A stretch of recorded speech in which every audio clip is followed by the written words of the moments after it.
Hi. Hello. Hi, Wagner College Student Radio. Hello. Thank you for being here. Yes, thank you very much. You're welcome. A friend of mine went to that school, Colin Sheehan. Oh, cool. Cool. Thank you. Now we're just going to start off with the questions. So you're a longtime Hillary Clinton supporter. What is it about this election and this time in history that is allowing Hillary to connect so much with voters across the nation? Well, she is by far the most qualified candidate. You know, she has possessed every significant job that is necessary to be the leader of the free world. And if she were a man, it wouldn't be a question as to whether or not she was the obvious choice. And, you know, I think Bernie Sanders is a lovely man with wonderfully progressive ideas. But, you know, just like the kid in high school running for student council president who promises no homework and free ice cream every day, you have to be able to actually implement the ideas and the plans that you have. And I think that, you know, he hasn't had much success doing that in the Senate. And I think that, you know, he's a great guy, and he's not the one we should be fighting. We have bigger fish to fry and a more important challenge, you know, as soon as we have our nominations from each side. All right, next. So, like it or not, Donald Trump has gained a tremendous following during this election. What would your message be to his supporters rather than Donald Trump himself? I would just say wake up.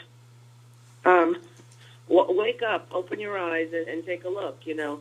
I mean, he is a charlatan, as I first said 10 years ago, which made him insanely rageful and then, you know, vilely vicious for over a decade. But, you know, he's a rich kid whose father gave him money, and he is an unsuccessful businessman.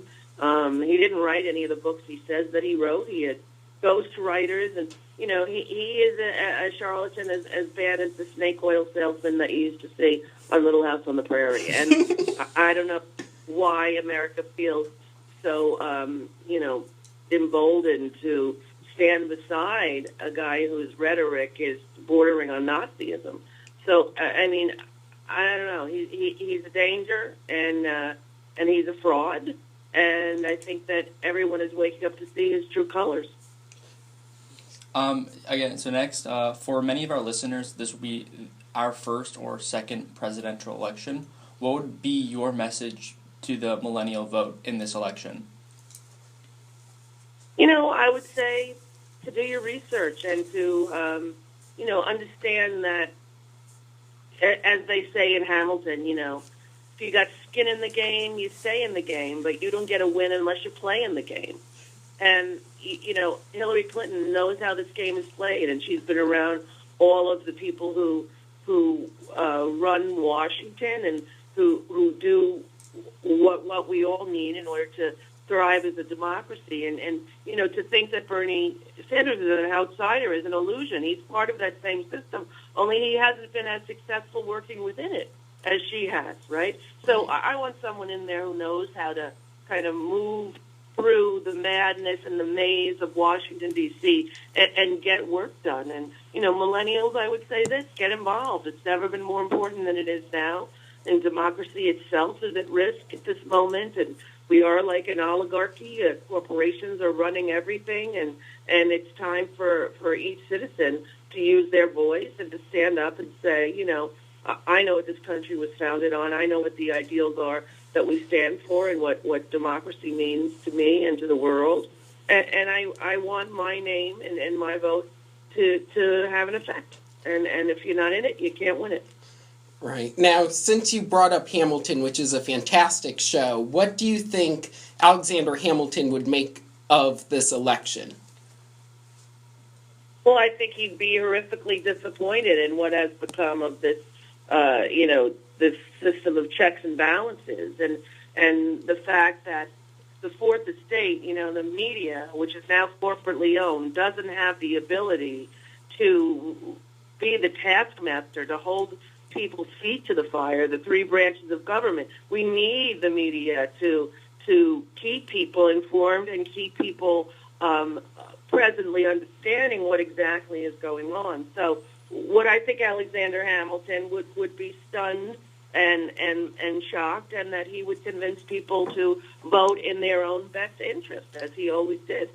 And the best interest of America, I think, is Hillary Clinton, and there's no question about that. Whether or not you believe in her, it comes down to like a simple Star Wars analogy, right? Are you for the dark side, or are you a Jedi Knight? I mean, you choose. You have to serve somebody. You're going to serve the darkness or the light. And to me, within a system that is corrupt and that is floundering, and where corporations are considered people, don't ask me how that happened, but that did. Watch. And, it's a scary thing, what's become of the United States and democracy, but it's not too late. And I think everybody who's running for office should be forced to go watch Hamilton at least 3 times before the election, so they understand what is at stake. Right. Thank you so much for being on the show and making time in your busy schedule for us here at Wagner College. And it's my pleasure. When I was in college, I was on the radio in college as well. Oh, awesome. What was your show about?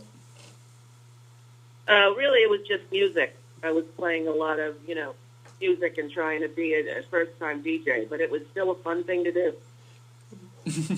Anyway, thank you so much, Rosie, for spending your morning with us. Thank you. All right, thank you. Have a good day. You too. Bye.